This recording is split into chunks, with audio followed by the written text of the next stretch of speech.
Hello everyone. आजिर video को आपन को स्वागत। आजिर वीडियो रे आमे +2 फर्स्ट ईयर इकोनॉमिक्स रो प्रथम चैप्टर रो पढ़ा आरंभ करिबा। आमे इतिहास रो जानिचु इंग्रेज माने वाणिज्य करिया को आसी भारत रे प्राय 300 वर्ष धरी रही गले।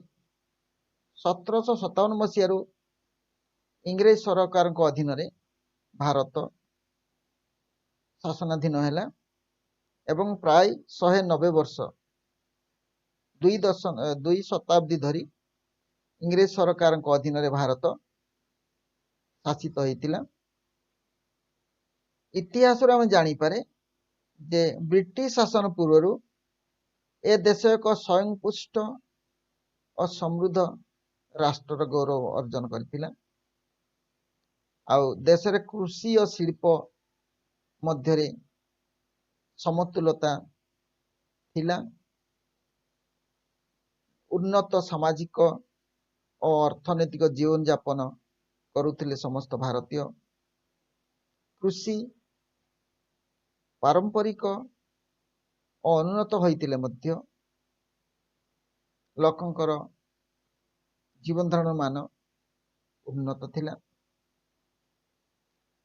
देश रे ग्रामीण शिल्प गुड़िक गढ़ी उठिथिला एवं कुशली कारीगरी मानक तत्वावधान रे शिल्पर विकास होइतिला। भारतर उत्पादित द्रव्य सब विदेश को जाउतिला। एही भाव रे भारतीय अर्थनैतिक सामाजिक एसबु जीवन उन्नत थिला। किंतु इंग्रेज माने आसीबा परे भारतर परिस्थिति बदली जाइतिला। लोकंकर जीवन धारण मान अनुन्नत स्थाणु अवस्था पलटि जाइतिला। स्थाणु अवस्था रे थिला, कमी जाइतिला जीवन धारण मान एवं शिल्प कृषि प्रत्येक क्षेत्र रे इंग्रेज माने भारतीय मान को शोषण करिया को लागिले।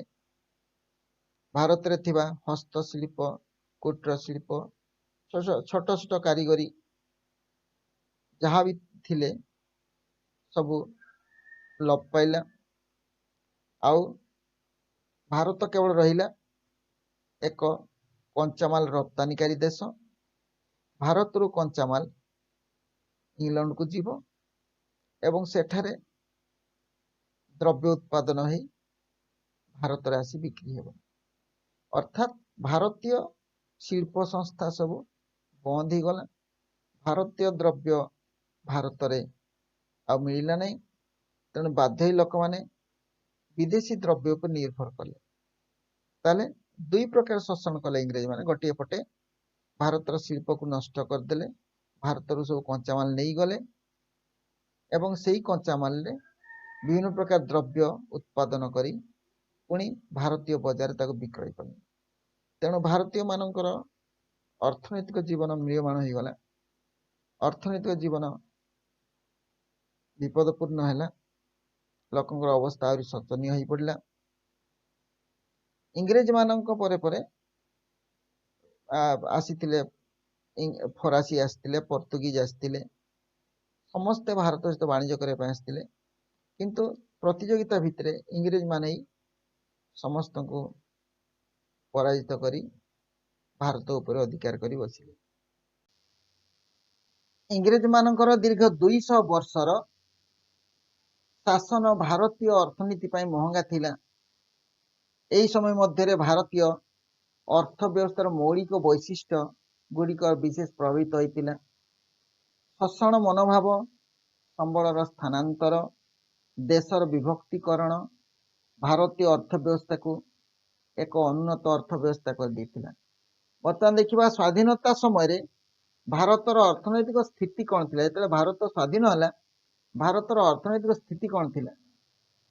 देखिबा औपनिवेशिक अर्थव्यवस्था। भारत एक औपनिवेशिक अर्थ व्यवस्था थिला। औपनिवेशिक कहले कौन बुझा जाए जो व्यवस्था एक राष्ट्र अन्य राष्ट्र उपरे निजर अर्थनैतिक और राजनैतिक सार्वभौमत्व विस्तार करिथाए ताको उपनिवेश अर्थव्यवस्था कह जाए। गोटे राष्ट्र अन्य एक राष्ट्र उपरे निजर अर्थनैतिक और राजनैतिक सार्वभौमत्व विस्तार करिथाए। भारत उपरे इंग्रेज सरकार निजर अर्थनैतिक और सार्वभौमत्व विस्तार करथिले। तेणु एटा को औपनिवेशिक व्यवस्था कहउतिला। औपनिवेशिक अर्थव्यवस्था भारत इंग्रेज मानकर एक उपनिवेश बा कॉलोनियल स्टेट ही रही। आउ गोटे है सामंतवाद अर्थव्यवस्था। सामंतवाद माने सामंतवाद एक सामाजिक और अर्थनैतिक व्यवस्था। सामंतवाद कहले कौन एक सामाजिक और अर्थनैतिक व्यवस्था मध्ययुग यूरोप देखा जाइथिबा एई व्यवस्था रे सामंतवादी माने चाषी मानकु चाष निमंते जमी देई समस्त सुरक्षा जोगाउथिले और प्रति बदले सेमानकु निज आवश्यकता मुताबक समस्त कार्य नियोजित होगा पई बाध्य करथिले। जमीदारी प्रथा जेन थिला हम देश रे एई थिला सामंतवाद अर्थव्यवस्था थिला। स्वाधीनता समय भारतीय अर्थव्यवस्था एई सब थिला। गोटे थिला औपनिवेशिक अर्थव्यवस्था, गोटे सामंतवाद अर्थव्यवस्था, आ गोटे थिला अनग्रसर अर्थव्यवस्था। बैकवर्ड इकोनॉमी थिला। भारत गोटे अनग्रसर अर्थव्यवस्था थिला। आउ इंग्रेज माने निजर स्वार्थ हासिल पई भारतीय मानकु सब दिगरु शोषण करबा लागिथिले। आउ गोटे स्थाणु अर्थव्यवस्था, स्टैग्नेंट इकोनॉमी। भारतीय अर्थव्यवस्था एक स्थाणु अर्थव्यवस्था। स्थाणु माने कौन स्थिर जार गति न थाए स्थाणु अवस्था रे बा स्टैग्नेंट अवस्था रे देशर अर्थनीति थिला। एहीपरि भाव में भारतीय अर्थव्यवस्था थिला स्वाधीनता पूर्व बा स्वाधीनता समय यही अवस्था थिला।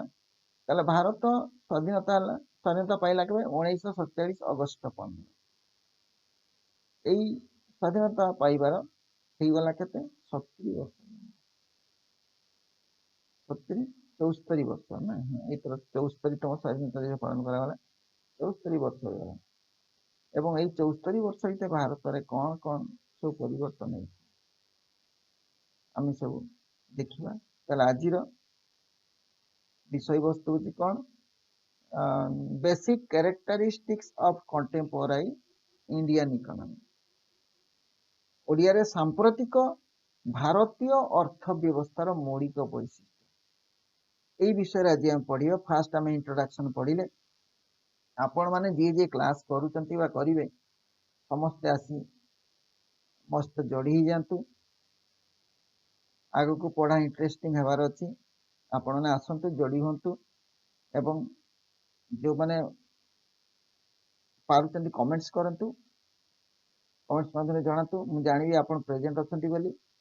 आ जो माने कमेंट्स करि परनाती से माने लाइक टे कर दियंतु ताले मु जानिबी केते जन पिला प्रेजेंट अछंती। आ पिलांकर अटेंडेंस अनुसार पढ़ा आरंभ करबा केमती कोन करबा। ताले किछि पिला पछै जिवे परे कहिबे कोन ना आमे क्लास अटेंड करि परलेनी आ थोड़ी डिस्कशन करा जाय आलोचना करा जाय। तेणु समस्ते आसतु शीघ्र शीघ्र जोड़ी ही जातु मो संगे। आउ किछ समय पर आम पढ़ा आरंभ करवा। इंट्रोडक्शन पढ़ी देचे आउ किछ समय पर पढ़ा आरंभ करवा। आज टॉपिक कौन होती ना भारतीय अर्थनीतिर वैशिष्ट्य। कौन भारतीय अर्थनीतिर वैशिष्ट्य सांप्रतिक अर्थव्यवस्था मैं वर्तमान वैशिष्ट्य देखा। आम तो वैशिष्ट्य पुराणा वैशिष्ट्य गोटे रही आम नूतन वैशिष्ट्य देखिए। भारत नूतन भारतर कौन सब वैशिष्ट्य रही सांप्रतिक भारतीय अर्थव्यवस्थार मौलिक वैशिष्ट्य आ विषय आम आलोचना करवा। ताले आपण माने आसंतु जोड़ी ही जातु शीघ्र शीघ्र आसंतु मस्त जोड़ी हंतु। As soon as possible connect with me. आमर फास्ट ईयर छुआ बहुत डिमांड करते क्लास करने प्रेजेंट अच्छा कि नहीं क्या मुझे जानीपारे से क्लास ना ना से देखुं देखुना मुझे जानीपारे यदि कमेंट्स गोटे करते मुझे जानती से प्रेजेंट अच्छा किए प्रेजेंट अच्छा जानीपारती माने किसी लाइक फाइक करती जापारती के ठीक अच्छे आम पढ़ा आरंभ करवा आप रेडी हूँ यदि पाखे खाता कलम अच्छी बाहर करूँ एवं नोट्स गुड़ लिखि नि कौन कौन सब पॉइंट गुड़ा देखिए एगुड़ा अति सादा गुड़ा नोट्स तैयारी करनी केवल पॉइंट गुड़ा लिखिदी ताले भारतीय अर्थव्यवस्थार मौलिक वैशिष्ट्य सांप्रतिक भारतीय अर्थव्यवस्थार सॉरी सांप्रतिक भारतीय अर्थव्यवस्थार मौलिक वैशिष्ट्य ताले एथिरे आमे 11 पॉइंट अच्छी 11 जाक पॉइंट को आलोचना करवा ताले आरंभ करवा कि पढ़ा आरंभ करवा कि आपण मान भितर केते जन कहि परिवे जे ए वर्ष जो स्वाधीनता दिवस पालन हैला केबे पालन हैला अगस्त 15 तारीख रे एटा केते नंबर स्वाधीनता दिवस किए कहि परिवे केते नंबर स्वाधीनता दिवस ताले भारत स्वाधीन होइतिला केबे कहते देखिबा केबे स्वाधीन होइतिला भारत केबे 1947 मसीहा अगस्त 15 नहीं ताले एबे जो अगस्त 15 वाला केते नंबर स्वाधीनता लेखिक मते जानतु ताले आज देखिबा सांप्रतिक भारतीय अर्थव्यवस्थार मौलिक वैशिष्ट्य भारत स्वाधीनता पाइला बेले कौन कौन सब तार वैशिष्ट्य थिला आमे किछि समय आगरु आलोचना कले बर्तमान देखिबा सांप्रतिक भारतीय अर्थव्यवस्थार मौलिक सांप्रतिक माने कोन वर्तमान रो भारत स्वाधीन पाइबार 74 वर्ष है ताले स्वाधीनतार काल जोटा स्वाधीनतार काल कले स्वाधीनता परवर्ती काल रे देश रे आखिदृश्य अर्थनैतिक प्रगति होती विगत 20-30 वर्ष भितर अधिक परिमाण रे प्रगति होती प्रथमे 1947 रु 1980 मसीहा जाए 90 मसीहा जाए देशर प्रगति विशेष नथिला देशर प्रगति होची बोली जना पड़ नथिला 90 मसीहा परे परे देश रे नूतन अर्थनीति प्रणयन है तेणु द्रुत उन्नयन पर जो सब प्रोग्राम कराई कार्यक्रम कराई तार फलस्वरूप भारतीय अर्थव्यवस्था गोटे आखिदृशिया माने समस्त देखागला परी गोटे उन्नति संघटित होती तेणु बर्तमान कहुची भारत विश्वर अन्यतम द्रुत अभिवृद्धि संपन्न अर्थनीति भारत अन्यतम द्रुत अभिवृद्धि संपन्न अर्थनीति बोली भारत को विवेचना करा प्रत्येक उन्नत देश अमेरिका रूस जापान जर्मनी इंग्लैंड समस्ते भारत सहित संपर्क रखते आगे फ्रांस सब देश आगे देशर अनेक प्रगति किंतु दुखर कथा एबे भी बहु लोक दारिद्र्यर सीमारेखा तले भी रही दारिद्र्यर सीमारेखा तले से कालतिपात करते तेणु भारतीय अर्थनीतिर वैशिष्ट्य गुड़िक बर्तमान देखा जे भारतीय अर्थनीति किपरि भाव में उन्नति लाभ करिछि जो सांप्रतिक समय ता विषय बर्तमान देखिए एक नंबर पॉइंट टी देखिबा रैपिडली राइजिंग इकोनॉमी एक नंबर पॉइंट कौन rapidly rising economy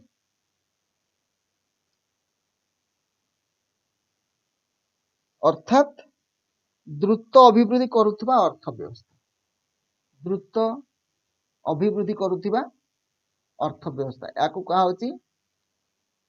rapidly rising economy एक नंबर भारत में 1951 मसीह पंचवार्षिक योजना सब कार्यकारी हो आसुची 12 नंबर पंचवार्षिक योजना 2012 रु 2017 थिला किंतु अधारू मोदी सरकार ताको बंद करदेले कहीं ना ये पंचवार्षिक योजना गुड़िकर कौन सी अभिवृद्धि उत्साहजनक ठीक नथिला भारतीय अर्थव्यवस्था अभिवृद्धि एते ठीक नथिला ए पंचवार्षिक योजना गुडी करे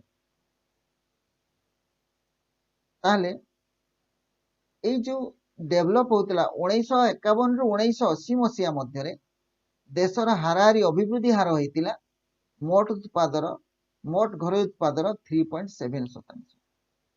मोट घरोई उत्पादर 3.7 घरोई उत्पाद कहले कौन सेकेंड ईयर अच्छी खाली टिके कहि दउची जे घरोई परिसर मध्यरे बा कौन सी राष्ट्रर भौगोलिक परिसर मध्यरे जो उत्पादन संगठित होता है ताकू कहा जाए घरोई बा घरोई उत्पाद तेणु देश भितर मोट घरोई उत्पादर केते थिला 3.7% मात्र थिला अभिवृद्धि हार ग्रोथ रेट जोटा कहले तेणु याकू प्रोफेसर राजकृष्णा कौन कहते हिंदू अभिवृद्धि हार कहते हिंदू अभिवृद्धि हार माने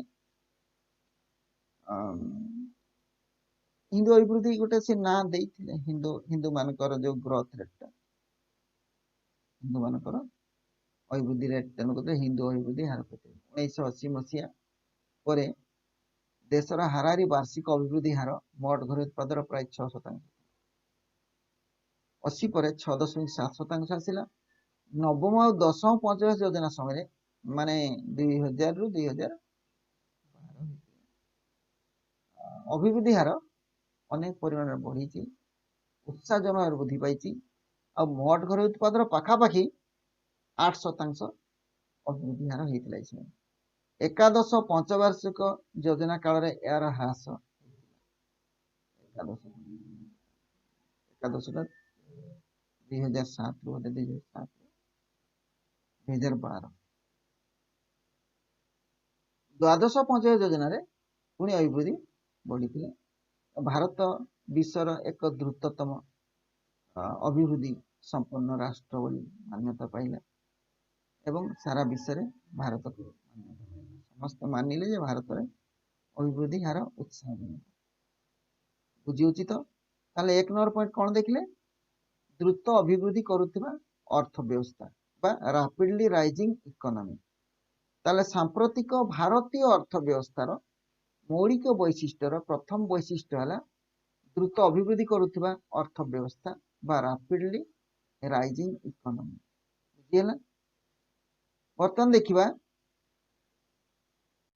बर्तमान देखा 2 नंबर पॉइंट देखा लो पर कैपिटा इनकम लो पर कैपिटा माने स्वल्प मुंड पिछा आय मुंड पिछा आय केमिति क्लास 10 रे पढ़ी 9 10 रे थिला मुंड पिछा आय कहा कह जाय मुंड पिछा आय कहा कह जाय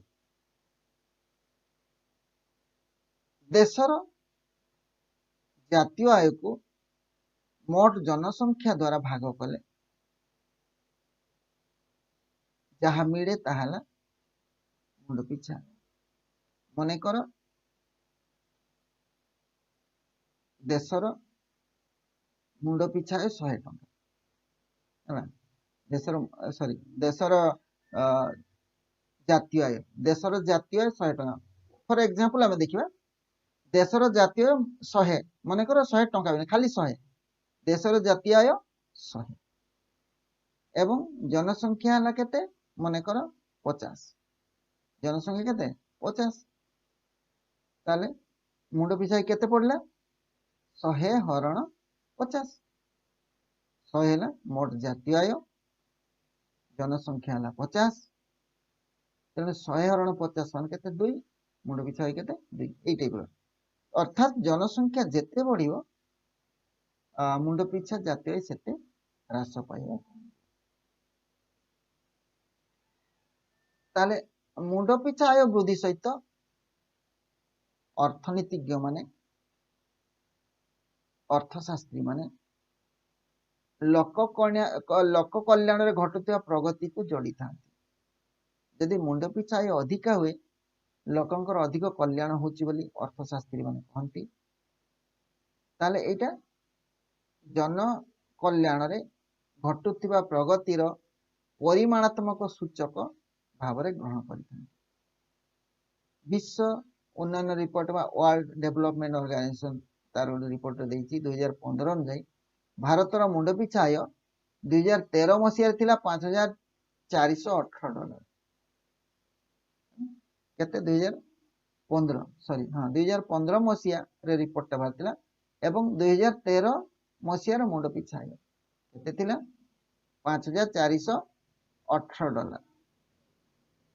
ସେହି ସମୟରେ ସୁଇଜରଲ୍ୟାଣ୍ଡର $56,950 $56,950। ତାହେଲେ ଭାରତ ଥିଲା $5,418 ବେଳେ ସୁଇଜରଲ୍ୟାଣ୍ଡର ଥିଲା $56,950 ଆଉ ଆମେରିକାର ଥିଲା $53,042 ହେଲା। ଇଂଲଣ୍ଡର ଥିଲା $38,259, ଜାପାନର ଥିଲା $36,223। ତାହେଲେ ସବୁ ଦେଶର ମୁଣ୍ଡ ପିଛା ଭାରତର ମୁଣ୍ଡ ପିଛା ଏଠାରୁ ଢେର ଅଧିକ ହେଲା। ତାହେଲେ ଅନେକ ଗୁଣ ଅଧିକ। ଏମିତିକି ଆମ ଦେଶର ପଡୋଶୀ ରାଷ୍ଟ୍ର ଶ୍ରୀଲଙ୍କା ଅଛି, ଭୁଟାନ ଅଛି, ତାଙ୍କର ମୁଣ୍ଡ ପିଛା ମଧ୍ୟ ଭାରତରୁ ଅଧିକ। ଶ୍ରୀଲଙ୍କାର ମୁଣ୍ଡ ପିଛା ଭାରତ। ତେଣୁ ଏହି ବିଶ୍ୱ ଉନ୍ନୟନ ରିପୋର୍ଟ ଅନୁସାରେ 2015 ଅନୁସାରେ ମୁଣ୍ଡ ପିଛା ଭିତ୍ତିରେ ପ୍ରସ୍ତୁତ କରାଯାଇଥିବା ବିଶ୍ୱର ସମସ୍ତ ଦେଶମାନଙ୍କର ତାଲିକାରେ ଭାରତର ସ୍ଥାନ 124 ସ୍ଥାନରେ ଭାରତର ମୁଣ୍ଡ ପିଛା ସାରା ପୃଥିବୀର ଦେଶମାନ। ତେଣୁ ଏଇ ମୁଣ୍ଡ ପିଛା ଆୟ ଯଦି କମ ହେଲା, ଏଇଟା ହେଲା ଅଳ୍ପ ବିକଶିତ ରାଷ୍ଟ୍ର ଲକ୍ଷଣ ହେଲା। ଅଳ୍ପ ବିକଶିତ ରାଷ୍ଟ୍ର ଦେଶର ଆୟ ବଢି ଚାଲିଛି କିନ୍ତୁ ଲୋକଙ୍କର ଆୟର କୌଣସି ପରିବର୍ତ୍ତନ ହଉନି। ତେଣୁ ଲୋକଙ୍କର ଯଦି ମୁଣ୍ଡ ପିଛା ଆୟର ବୃଦ୍ଧି ନ ହୁଏ, ଆକୁ କଣ କୁହାଯିବ? ଅଳ୍ପ ବିକଶିତ ରାଷ୍ଟ୍ରର ଲକ୍ଷଣ। ତାହେଲେ ବର୍ତ୍ତମାନ ଦେଖିବା, ତୁଳନାତ୍ମକ ଭାବେ ଦେଖିବା ଦେଶର ମୁଣ୍ଡ ପିଛା ଆୟ ଦେଖିବା, ବିଭିନ୍ନ ଦେଶର ମୁଣ୍ଡ ପିଛା ଆୟ ସହିତ ଭାରତର ମୁଣ୍ଡ ପିଛା ଆୟର କଣ ସବୁ ରହୁଛି। ସୁଇଜରଲ୍ୟାଣ୍ଡର ଆମେ ଦେଖିଲେ 56,950, ଆଉ ଯୁକ୍ତରାଷ୍ଟ୍ର ଆମେରିକାର ଦେଖିଲେ 53,042, ଇଂଲଣ୍ଡରେ ଦେଖିଲେ 38,259, ଜାପାନର 36,223। ଏଗୁଟା ଡଲାରରେ। ଡଲାରଟା କଣ? ଆମେରିକାର ଟଙ୍କାକୁ ଡଲାର। ବର୍ତ୍ତମାନ ଭାରତୀୟ ରୁପିଜରେ ଗୋଟେ ଡଲାରର ମୂଲ୍ୟ 72ରୁ 74 ଟଙ୍କା ପାଖାପାଖି ଅଛି। ଚୀନର 11,907, ଶ୍ରୀଲଙ୍କାର 9,738, ଭୁଟାନର 7,405, ଭାରତର 5,418, ପାକିସ୍ତାନର 4,602, ବାଂଲାଦେଶର 2,900। ଏଇଭଳି ଭାବରେ କମ୍ପାରେଟିଭଲି ଆମେ ଯଦି ଷ୍ଟଡି କରିବା, ମୁଣ୍ଡ ପିଛା ଭାରତର ପାଖାପାଖି କେତେ ଗୁଣ ଅଧିକା ସେମାନେ ସବୁ ରୋଜଗାର କରୁଛନ୍ତି ହେଲା। ତାପରେ ବର୍ତ୍ତମାନ ଦେଖିବା 3 ନମ୍ବର ପଏଣ୍ଟଟି ଦେଖିବା, କୃଷି ପ୍ରାଧାନ୍ୟ। କୃଷିର ପ୍ରାଧାନ୍ୟ ବା ପ୍ରିଡୋମିନାନ୍ସ ଅଫ ଏଗ୍ରିକଲଚର। ପ୍ରିଡୋମିନାନ୍ସ ଅଫ ଏଗ୍ରିକଲଚର ବା କୃଷିର ପ୍ରାଧାନ୍ୟ। ବିଗତ 65 ବର୍ଷ ଧରି ପଞ୍ଚବାର୍ଷିକ ଯୋଜନା କାର୍ଯ୍ୟକାରୀ ହୋଇ ଚାଲିଛି। 65 ହେବ 51ରୁ 2015ରେ ବୋଧେ ପଞ୍ଚବାର୍ଷିକ ଯୋଜନା ବନ୍ଦ ହେଇଗଲା। 65 ବର୍ଷ। ତାହେଲେ ବିଗତ 65 ବର୍ଷ ଧରି ବିଭିନ୍ନ ଯୋଜନା ସବୁ ଚାଲିଛି। ପଞ୍ଚବାର୍ଷିକ ଯୋଜନା, এই ପଞ୍ଚବାର୍ଷିକ ଯୋଜନାରେ 5 ବର୍ଷ ପାଇଁ ଏକ ଯୋଜନା କରାଯାଏ। 5 ବର୍ଷ ଭିତରେ ସରକାର କୋଉ କୋଉ ଜିନିଷ ଉପରେ ଅଧିକ ପ୍ରାୟୋରିଟି ଦେବେ, କୋଉ କୋଉ କ୍ଷେତ୍ରରେ ସରକାର ଅଧିକ ପ୍ରଗତି ପାଇଁ ଚେଷ୍ଟା କରିବେ, ତାର ଗୋଟେ ପ୍ଲାନିଂ କରାଯାଏ। ତା ପାଇଁ ଫଣ୍ଡସ୍ ବି ଯୋଗାଇ ଦିଆଯାଏ, ତାକୁ କୁହାଯାଏ 5 years ହେଲା। ଏଇ ଯୋଜନା କାର୍ଯ୍ୟକାରୀ ହେଉଥିଲା ଆଗେ, ଦେଖାଗଲା ଏଇ ଯୋଜନା 65 ବର୍ଷ ଧରିକି କାର୍ଯ୍ୟକାରୀ ହେଲା ପରେ ବି ଦେଶରେ କୌଣସି ଆଖି ଦୃଶିଆ ପରିବର୍ତ୍ତନ ହେଲାନି। ତେଣୁ ମୋଦି ସରକାରଙ୍କ ସମୟରେ 2015 ମସିହା ବୋଧେ 2015 ମସିହାରେ এই ପଞ୍ଚବାର୍ଷିକ ଯୋଜନାକୁ ସେ ବନ୍ଦ, ତା ବଦଳରେ ସେ ନୀତି ଆୟୋଗ ବୋଲି ଗୋଟିଏ ନୂଆ ତାହେଲେ ଏତେ ପ୍ରଚେଷ୍ଟା ପରେ ବି ଏବେ ବି ଭାରତର କୃଷି ପ୍ରାଧାନ୍ୟ भारत स्वाधीन हवा समय देशर मोट श्रम शक्तिर 86% थिले कृषि उपर निर्भरशील। ताले एबे मध्य कृषि प्राधान्य रही देश में जदि प्राथमिक क्षेत्र प्राथमिक माध्यमिक और तृतीय क्षेत्र तीन क्षेत्र भीतर जदि माध्यमिक क्षेत्र और तृतीय क्षेत्र डेवलपमेंट न हुए संप्रसारण न हुए ताले प्राथमिक क्षेत्र ही अधिक प्रेसर हम। प्राथमिक क्षेत्र कहले कौन कृषि पशुपालन मत्स्य पालन जंगलजात द्रव्यर संग्रह युड़ा सब प्राथमिक क्षेत्र आ माध्यमिक क्षेत्र कौड़ी कौन व्यवसाय वाणिज्य युड़ा व्यवसाय वाणिज्य शिल्प और तृतीय क्षेत्र सेवा क्षेत्र सब बैंक इंश्योरेंस सेवा क्षेत्र ऑनलाइन जो काम होती से सब सेवा क्षेत्र ताले ये तीन क्षेत्र भितर जदि अन्य दुईटी क्षेत्र अधिक संप्रसारण हुए ताले कृषि क्षेत्र जो श्रमिक माने छदबेशी बेकारी होती जार किसी काम नहीं कि सीमांत उत्पादनशीलता जीरो किंतु से माने कृषि क्षेत्र लगी रही सेगुड़ा से लोक हटई दी अलग जगह एनगेज कले भी कृषि कौन से प्रभाव पड़ोनी तेणु ये सब असुविधा जो अन्य क्षेत्र गुड़िक अधिक परिमाण में विकसित हो संप्रसारित हो प्राथमिक क्षेत्र पर अधिक प्रेसर आसे मोट जातीय आय को कृषि क्षेत्र अवदान बहुत कम प्राय 13% 13% होची मोट कृषि क्षेत्र कृषि उत्पादन मोट जातीय आय को जदि 100 टंका जातीय आय हुए ताले 13 टंका मात्र कृषि क्षेत्र 13.9 प्राय 13.9 ताले किंतु अधा बर्तन ये 2017-18 मसीहा समय प्राय 48% लोक कृषि क्षेत्र में एबे भी निर्भर कृषि क्षेत्र में जीविका निर्वाह कर प्राय 48%। ताले उन्नत देश मानक किंतु यही श्रम शक्तिर एक नगण्य अंश 2-3% लोक मात्र कृषि क्षेत्र नियोजित बाकी समस्त अन्य क्षेत्र नियोजित ताले आपण माने चिंता करंतु आपण घरे 5 जन मेंबर जदि आपणकर बिल रे 5 जन जाक काम करिवे किंतु आपणकर बिल रे 2 जन लोक रे काम चलिबो किंतु आपणकर 5 जन लोक काम करिवे 5 जन कहले श्रम जो माने करंती 5 जन छोट पिला आ बुढ़ा बुढ़ी कथा कहउनी आपण फैमिली 5 जन मेंबर श्रम शक्ति रही आपणकर बिल रे 2टा लोक रे काम हो जो बाड़ी रे काम होती 2टा लोक रे काम हो ये 5 जन जाक मिसी काम कर बसी उठी काम कर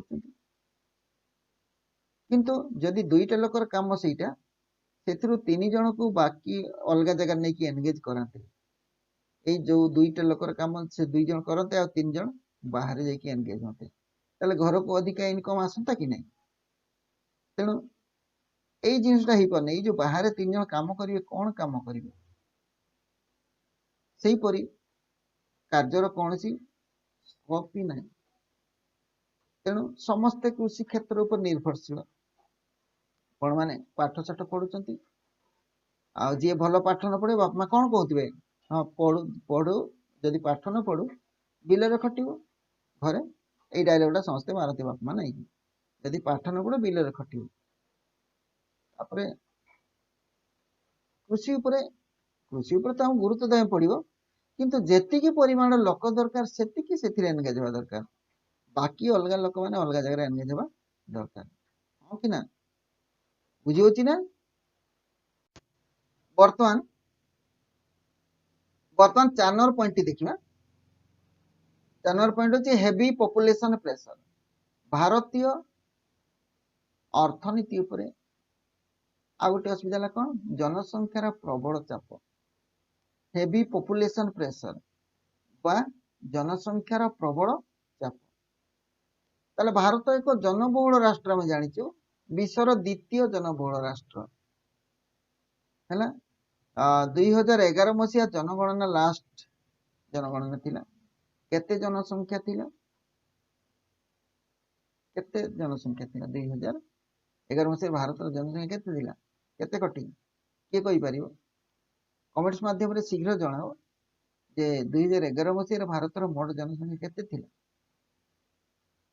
केते थिला ए जन ठीक लिखले देखि पारछ 121.02 कोटी केते 121.02 है 02 121.02 कोटी है ताले 10 वर्ष रे अभिवृद्धि हार थिला 17.64% है 2001 रे थिला 102 कोटी 2011 हला 100 ताले 2001 रु 2010 ना सॉरी 2001 रु 2011 10 वर्ष भितरे भारतर जनसंख्या बढ़ी गला केते 102 रु 121 कोटी 19 कोटी पाख बढ़ी गला ताले मोट अभिवृद्धि केते हला 17.6% एटा को चक्रवृद्धि हार परि बढ़ुची ताले एटा को जियोमेट्रिक ग्रोथ मध्य कह जाय हमर कार्डिनल गोटे अछि कार्डिनल बोली कहती जोटा कोन आमे 1 2 3 4 के संख्या गणे सेटा कार्डिनल 1 2 3 4 5 6 ए जो गणुचे एटा कार्डिनल कोन ना कह जाय एक एक की बढ़िबो एक रु एक रे एक मिसले 2 2 रे 3 3 रे 4 4 रे मिसले 5 5 रे मिसले 6 गोटे लेखा बढ़े किंतु जियोमेट्रिकल ग्रोथ रे कोन हो 1 रु 4 4 रु 8 8 रु 16 16 रु 32 32 रु 64 64 रु 28 ताले एई टाइप रो जदी ग्रोथ ता हबो कि संभाळिबो को सरकार संभाळिबो ताले केते बढ़ीची 18.1 न्यूट वृद्धि पाइची 18.1 कोटी वृद्धि पाइची 10 वर्ष ताले तार मुख्य कारण होला उच्च जन्म हार आउ निम्न मृत्यु हार उच्च जन्म हार माने 20.97 प्रति हजार रे 20.97 जन्म हार टाको प्रति हजार रे हिसाब करे प्रति हजार रे 20.97 एवं मृत्यु हार टा निम्न उच्च जन्म हार खाद्य पेय देखो केते प्रकार योजना आइची मातृ योजना सब हेची नै कि केते कोन योजना आइची जननी कार्यक्रम सब जननी एक्सप्रेस कोन गोटे गाड़ी अछि बहुत किछि योजना आइची पिलाटी माँ पेट रहिबाठु जन्म हवा जाय सरकार सब कथा बुझी आउ मृत्यु हार भी कमी जाइची 7.48 प्रति हजार 7 मृत्यु हार कमबार भी एमती अनेक कारण रही लोक माने भल स्वास्थ्यकर परिवेश रोचनी भल भल औषध पाउछन सब लोक जीवन मान भी टिके बढ़ी जाइए तेणु यही सब कारण मृत्यु हार कमी जाइए तेणु जन्म बढ़ियो मृत्यु कमिबो ताले अधिक लोक रहिबे जनसंख्या वृद्धि हार सहित ताल दे अर्थनैतिक अभिवृद्धि होने तेणु जीवन धारण मान ह्रास पाची जनसंख्यार वृद्धि हार अधिक होबारु देश रे श्रम शक्तिर जोगाण मध्य वृद्धि पाउची अधिक श्रमिक बाहर आपण जदि भल पाठ न पढ़िए पाठ जदि भल न पढ़िए ताले कोन किसी आइडिया आसबन लास्ट रे बांग्लोर काम करिया जीवे अहमदाबाद जीवे कौन करिए उपाय कौन तेणु जनसंख्या वृद्धि हार प्रत्येक क्षेत्र में प्रतियोगिता आप जहाँ करेंगे प्रतियोगिता आप घर पाखे यदि पान दुकान टे खोलिए 2-4 दिन पर आप सांग गोटे आउटे आसिक से पाखे दुकान खोल 15-20 दिन भीतर देखिए 10-15टा दुकान खोली जाए किसी दिन खोलिकी से पुणी बंद बांध कर पड़ी जे तिष्ठ से एका रही कंपिटिशन प्रत्येक जगह बढ़ी चली तेणु देश में श्रम शक्तिर जोगाण बढ़ी चलती प्रतियोगिता बढ़ी चलती ଶ୍ରମର ଚାହିଦା ତୁଳନାରେ ଅଧିକ ଯୋଗାଣ ହେଉଥିବାରୁ ବେକାରୀ ବଢୁଛି, ଅର୍ଥନୀତି ବିପର୍ଯ୍ୟସ୍ତ ହେଉଛି। ଭାରତର ଜନସଂଖ୍ୟା ଦ୍ରୁତ ଗତିରେ ବଢୁଥିବାରୁ ଏହା ପ୍ରବଳ ଚାପ ସୃଷ୍ଟି କରିଛି। ଭାରତୀୟ ଅର୍ଥନୀତିର ଏଇଟା ମଧ୍ୟ ଏକ ପ୍ରଧାନ ବୈଶିଷ୍ଟ୍ୟ, ଜନସଂଖ୍ୟାର ପ୍ରବଳ ଚାପ। ବୁଝିହେଲା? ତାପରେ ଦେଖିବା ବେକାରୀ ଓ ଅର୍ଦ୍ଧ ବେକାରୀ, unemployment and under employment. Unemployment and under employment ବା ବେକାରୀ ଓ ଅର୍ଦ୍ଧ ବେକାରୀକୁ ଭାରତୀୟ ଅର୍ଥନୀତିର ଦୁଇଟି ପ୍ରମୁଖ ବୈଶିଷ୍ଟ୍ୟ ବୋଲି କୁହାଯାଏ, ବେକାରୀ ଆଉ। ତାହେଲେ ବେକାରୀ ଆମେ କାହାକୁ କହିବା? ପ୍ରଚଳିତ ମଜୁରୀ ହାରରେ ଯିଏ କାର୍ଯ୍ୟ କରିବାକୁ ଇଚ୍ଛା ପ୍ରକାଶ କରୁଥିଲେ ମଧ୍ୟ କାମଧନ୍ଦା ପାଇନଥାଏ, ତାକୁ କୁହାଯାଏ ବେକାରୀ। ମନେକର ବର୍ତ୍ତମାନ ମଜୁରୀ ହେଲା 200 ଟଙ୍କା, ମୁଁ 200 ଟଙ୍କାରେ କାମ କରିବା ପାଇଁ ଚାହୁଁଛି କିନ୍ତୁ ମତେ କେହି କାମ ଦଉନାହିଁ, ତାକୁ ବେକାରୀ କୁହାଯିବ। କିନ୍ତୁ ଯିଏ 200 ଟଙ୍କାରେ ମୁଁ କାମ କରିପାରିବିନି କହିବ, ସିଏ ବେକାର ନୁହେଁ। ହେଲା? ମତେ ଜଣେ କହିବ ମୁଁ 200 ଟଙ୍କା ଦେବି, ସେ କହିବ ନା ନା ମୁଁ ଏତେ ପାଠ ପଢିଛି, ମୁଁ 200 ଟଙ୍କା କାମ କରିବି, ମୁଁ କାମ କରିବିନି, ତାହେଲେ ବେକାରୀ କୁହାଯିବନି। କିନ୍ତୁ କାମ କରିବାକୁ ଚାହୁଁଥିଲେ କାମଧନ୍ଦା ଯଦି ନ ପାଇବ, ଜଣଙ୍କର ଦକ୍ଷତା ଥିବ କାର୍ଯ୍ୟ କରିବା ପାଇଁ, ସେ ସମ୍ମତି ଥିବ, ରାଜି ଥିବ କାମ କରିବା ପାଇଁ, କିନ୍ତୁ କାମ କରୁନଥିବ, ତାକୁ କୁହାଯିବ କଣ? ବେକାରୀ। ଆଉ ଦ୍ୱିତୀୟରେ ଅର୍ଦ୍ଧ ବେକାରୀ କଣ? ଅର୍ଦ୍ଧ ବେକାରୀ କଣ? ନିଜ ସାମର୍ଥ୍ୟ ଓ ଯୋଗ୍ୟତା ଅନୁସାରେ ଯଦି ଜଣେ କାମ ନ ପାଏ, ତାକୁ କୁହାଯାଏ ଅର୍ଦ୍ଧ। ଜଣେ ଡାକ୍ତରୀ ପଢିକି ଯଦି ଘରେ ରହିଲେ, ତାକୁ କୁହାଯିବ।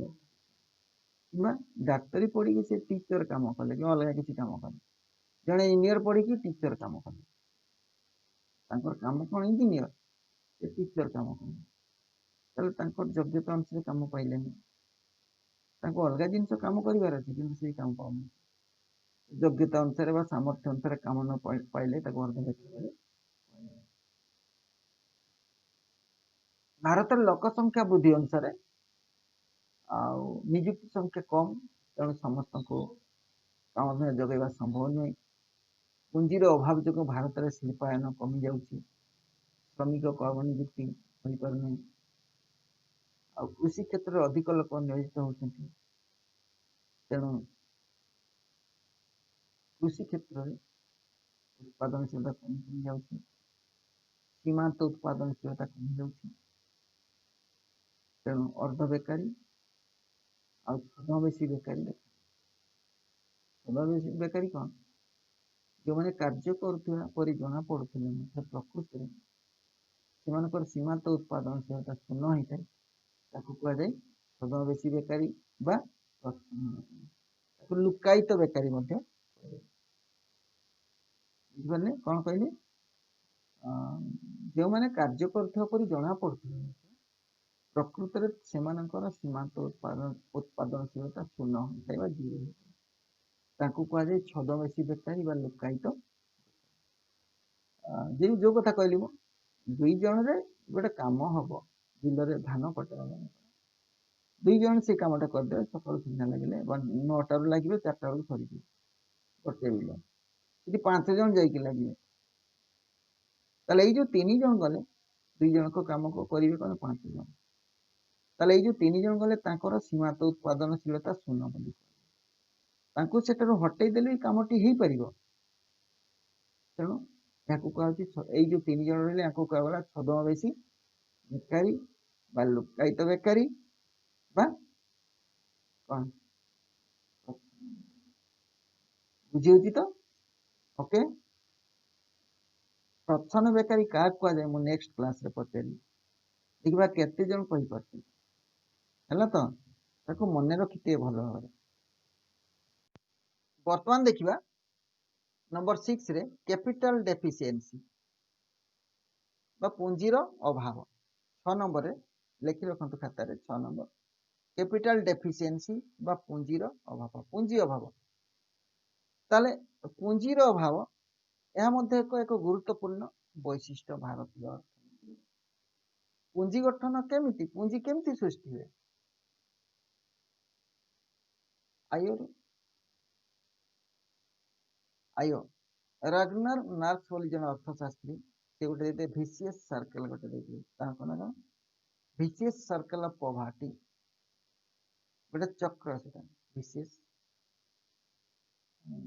कौन गरीबी चक्र विशियस सर्कल ऑफ पॉवर्टी ताले सेतिर से कौन कहते जड़े गरीब तेणु से सेविंग्स करि पारे सेविंग्स करि न परिबारु से पुंजी सृष्टि करि पारे पुंजी सृष्टि करि न परिबारु से इन्वेस्टमेंट करि पारे इन्वेस्टमेंट करि न परिबारु तार इनकम हुए तार इनकम न होबारु से सेविंग्स करि पारे देख सेविंग्स रो पुनी सेविंग्स को चली आसिला बुझियला सेविंग्स रो पुनी सेविंग्स को चली आसिला एको का गला विशियस सर्कल ऑफ पॉवर्टी ताले सेविंग्स को घुरी घुरी की चली आसिला विशियस सर्कल पॉवर्टी तेणु जेहेतु जड़े गरीब से संचय कर गोटे जगह माड़ हो सर्कलटा ताले सी चेंज हो अधिक इनकम है अधिक संचय हम अधिक संचय अधिक पुंजी हम अधिक पुंजी अधिक विनियोग हम अधिक विनियोग पुणी अधिक आय हम इनकम हम अधिक इनकम अधिक संचय हम तेणु पुंजी गठन संचय उपर निर्भर कर संचय अधिक है पुंजी गठन अधिक हम ताले स्वल्प मुंड पिछा आय और अधिक उपभोग व्यय जो देशर सामूहिक संचय कम है देशर लोक माने जहाँ रोजगार कर डेली चलिया कष्ट हो संचय कौटी करे भोकर रही कौन कई के संचय करें जनकर आय जदि सफिसीयंट न हो से केबे संचय कर पारिबो तेणु संचय कम रही किंतु ए 2004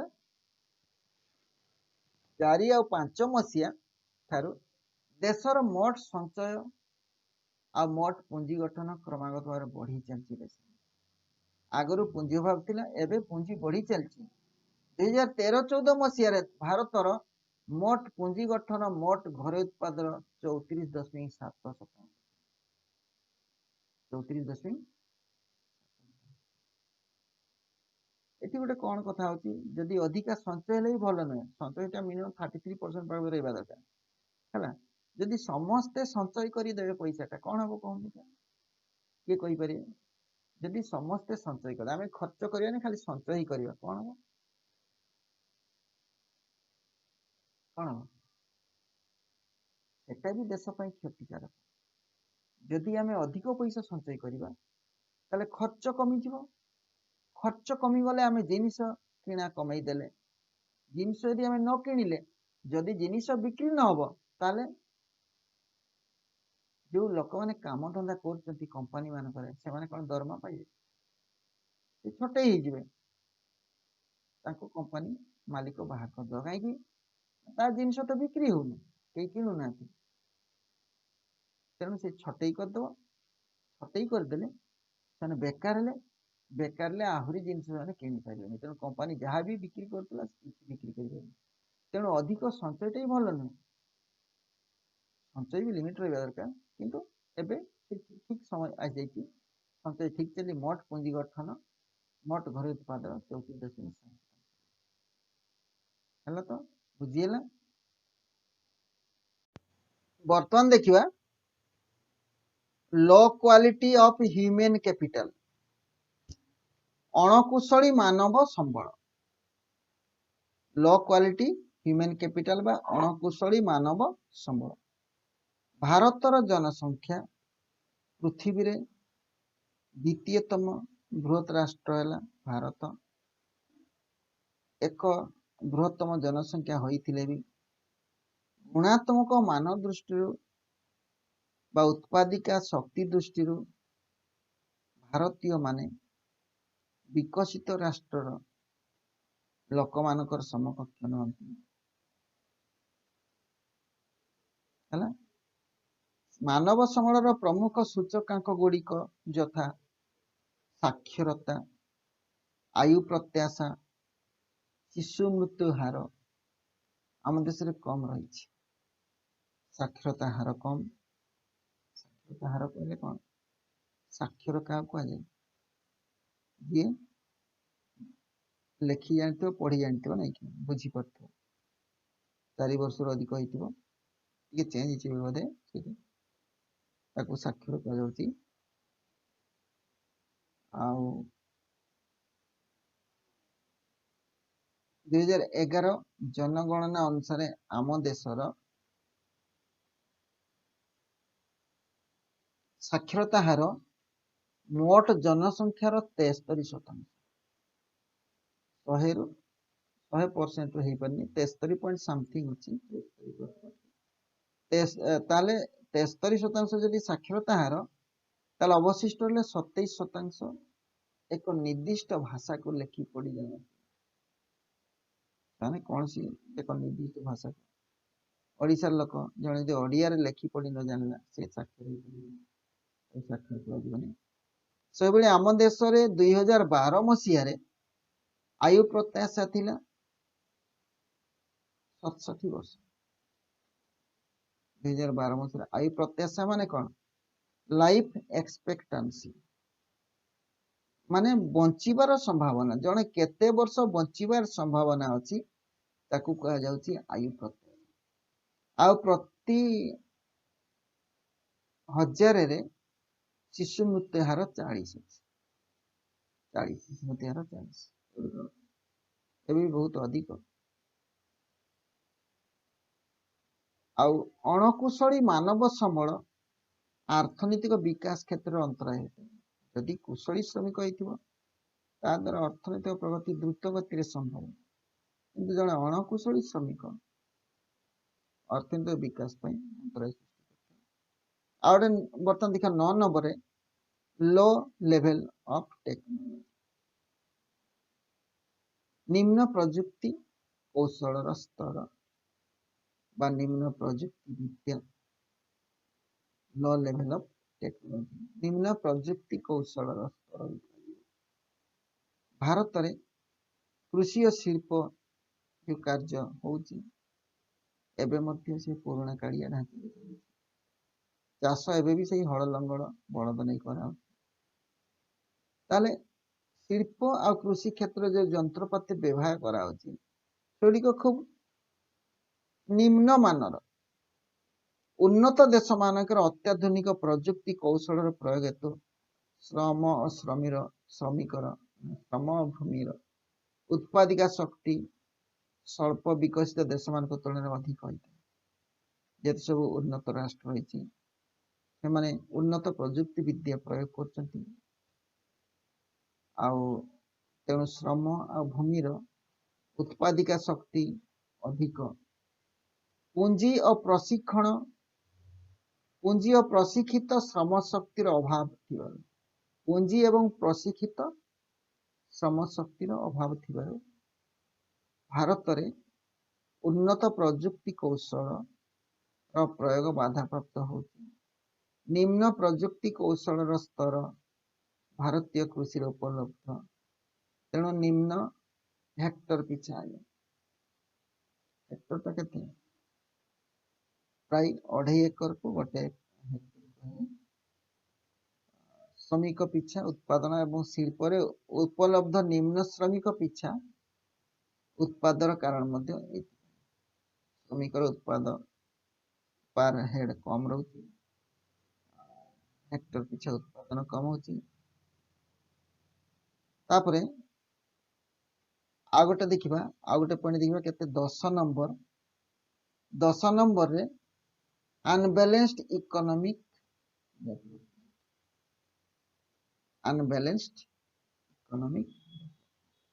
असमतुल अर्थनीतिक विकास असमतुल माने समान ने सब जगह समान भारत रे एबे भी समतुल अर्थनीतिक विकास लक्ष्य पूरण करा जाई पारि नै विश्व उन्नयन रिपोर्ट अनुଯାयी लेटेस्ट रिपोर्ट अनुଯାयी मोट देशीय श्रम शक्तिर प्राय 48.9% एवं कृषि क्षेत्र 16% शिल्प क्षेत्र में, अवशिष्ट प्राय 20% वाणिज्य परिवहन अन्य सेवा क्षेत्र असमतुल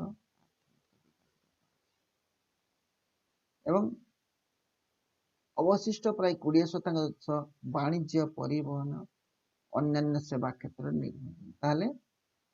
मोट देशीय श्रम शक्तिर 48.9% कृषि क्षेत्र रहिले, 16% रहिले शिल्प क्षेत्र, अवशिष्ट 30% वाणिज्य परिवहन और अन्य सेवा क्षेत्र। तेणु यह एक असमतुल विकास। अधिकांश राज्य शिल्प क्षेत्र ढेर आगुआ, ओडिशा पर राष्ट्र शिल्प क्षेत्र ढेर पछुआ, तेणु एटा असमतुल विकास कह। किछि राज्य शिल्प क्षेत्र ढेर डेवलप होता बेले जमीक महाराष्ट्र, गुजरात, कर्णाटक, वेस्ट बेंगल, उत्तर प्रदेश, दिल्ली एगुड़ा सब शिल्प क्षेत्र किसी राष्ट्र शिल्प विकास सरकार विभिन्न योजना कर जो माने शिल्प अनुन्नत अंचल अनुन्नत राज्य शिल्प प्रतिष्ठित विभिन्न क्षेत्र में सुविधा दिज्व, विद्युत शक्ति सुविधा दी, जल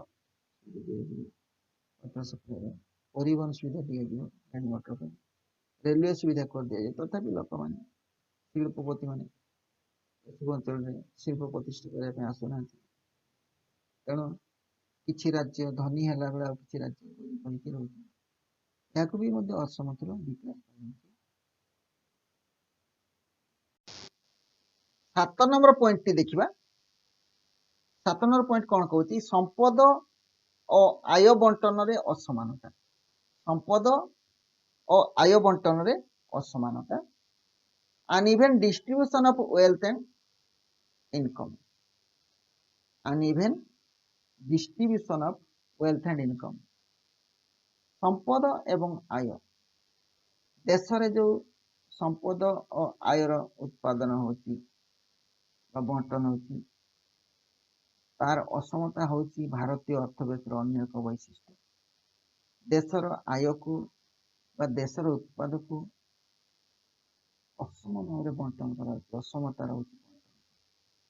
जातीय नमूना सर्वेक्षण परिसंख्यान अनुसार गोटे जातीय नमूना सर्वेक्षण परिसंख्यान संस्था रही,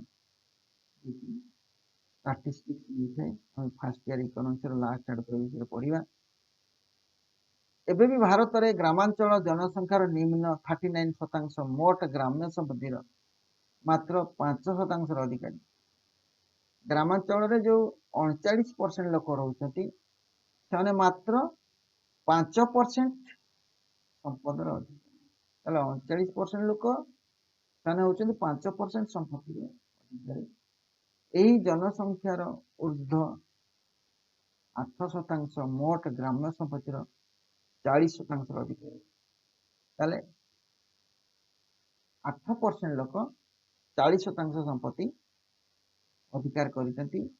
1981 मसीह भारतीय रिजर्व बैंक उपस्थापन कर परिसंख्यान अनुजाई मोट जातीय संपदर 1.5%, 12.0% और 46.0% यथाक्रम 34.4%, 57.0%, 8.0% ग्रामीण परिवार मालिकाना रही।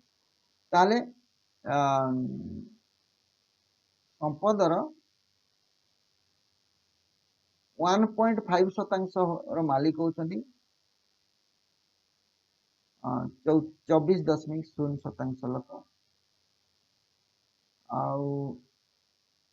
12.0% संपदर मालिकाना अच्छी 57.0 लोक मालिकाना रे, आउ 46.0% संपत्तिर मालिक अच्छा। ताले संपद वितरण रे यदि यही टाइप रो असमता रहिबो ताले देशर निम्नतम आय स्तर को अतिक्रमण करिबारे असमर्थ डेवलपमेंट केमती आय करिए से गोटे गोटे कंपनी हजार हजार कोटी मालिक गोटे लोक डेली इनकम 5 टंका भी नहीं जो आयर असमता रोचे संपद आय बंटन असमता जो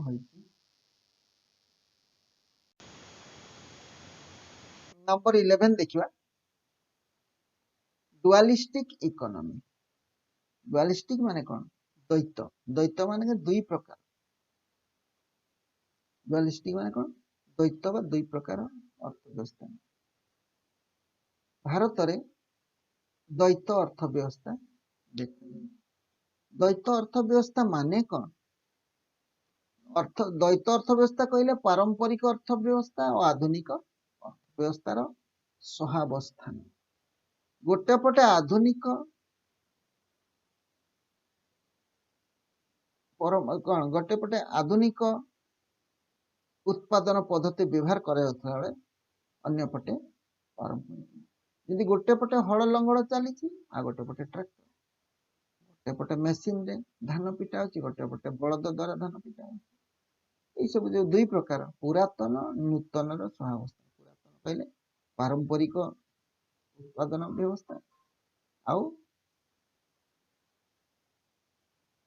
गोटे आधुनिक आधुनिक उत्पादन व्यवस्था बा अर्थव्यवस्था ताले गोटे पटे पुरातन अर्थव्यवस्था अन्य पटे आधुनिक अर्थव्यवस्था यही दुईटी अर्थव्यवस्थार सहावस्थान माने एकत्र अवस्थान को कहा जाउची द्वैत अर्थव्यवस्था एठारे सेवा क्षेत्र में आधुनिक ज्ञान कौशल व्यवहार करा जाउथवा बेले कृषि क्षेत्र में पुरातन प्रणाली व्यवहार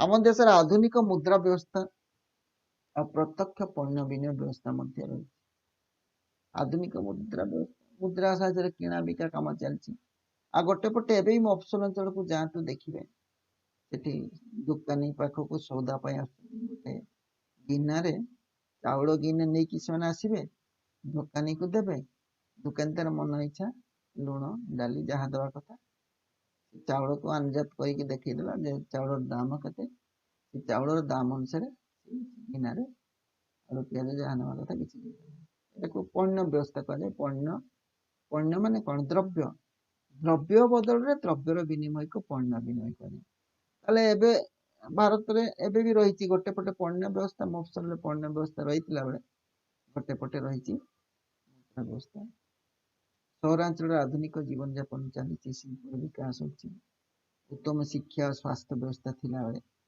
सहरा तली अंचल ग्रामांचल पारंपरिक जीवन यापन चली शिक्षा स्वास्थ्य तथा गमनागमन घर अभाव देखा फल ग्रामांचल गण दारिद्र्य और सहरांचल आपेक्षिक प्राचुर्य द्वैत व्यवस्थार परिचायक रूप गोटे पटे चाकचक आ गोटे पटे द्वैत शेष उपसंहार एति देखा जे स्वाधीनतर भारत में स्वाधीनतर भारत कहले बुझीपार तो स्वाधीनता कहले स्वाधीनता पाइबा परे भारतर योजनाबद्ध विकास सते भारतीय अर्थव्यवस्था आशानुरूप विकास करि परिने एबे भी अविकसित राष्ट्र लक्षण भारत गोटे अविकसित राष्ट्र बा अनडेभलप्ड इकोनॉमी रो अनडेभलप्ड कंट्री रो जो सब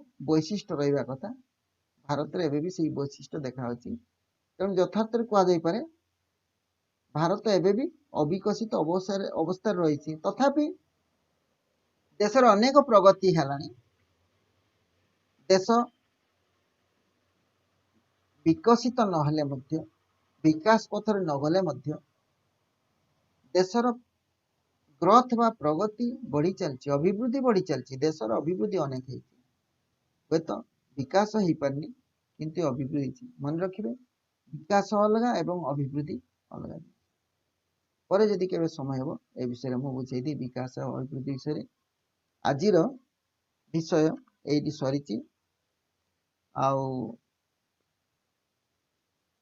या परवर्ती क्लास रे मु शॉर्ट क्वेश्चन आलोचना करी जो मैंने बही नहीं इकोनॉमिक्स माने फास्ट इयर गोटे बही अच्छी आमर एमपीसी कॉलेज रो सार जगन्नाथ लेंका आ प्रदोष कुमार जेना लिखिं भारतीय अर्थव्यवस्था और परिसंख्यान फास्ट इयर से बही को नहीं पारती भल लिखिं से मन रहा कौन भारतीय अर्थव्यवस्था और परिसंख्यान लेखक हेले जगन्नाथ लेंका और प्रदोष कुमार जेना आमर जगन्नाथ लेंका हेले इकोनॉमिक्स रो एमपीसी कॉलेज रो प्रोफेसर अच्छा ऑटोनोमस रो बोले भी नहीं पारती भी भल से लिखि आज वीडियो जदि भल लगे आपन जनइबे भल लगे कि खराब लगे आगे जनातु मत कमेंट्स मध्य जनातु वीडियो केमिति लगिला भल लगे ना भल लगिलानी बुझी होउची ना बुझी होउनी जदि बुझी होउनी ताले आउ थे वीडियो भल कि देखिए 2 थर देखिए 3 थर देखिए तथापि जदि बुझी न पारे मत कमेंट जनइबे कौन सब असुविधा रोचे कौटा बुझी पारे जनइले देवी आ संडे कमेंट्स गोटे मुझे दूसरी से भी पचारे मुझे बुझी दी पारे संडे कमेंट्स जदि छोट कथा गोटे जो माने वीडियो सब्सक्राइब कर सारी चैनल को सब्सक्राइब कर सारी से लाइक टे निहाती करेंगे जो मैंने नुआ कर चैनल को आसने आज फास्ट देखुं से निहाती सब्सक्राइब करंतु एवं बेल आइकन को क्लिक करी परवर्ती वीडियो नोटिफिकेशन धन्यवाद जो भी अच्छा भल रहतु सुख रहतु थैंक्स फॉर वाचिंग।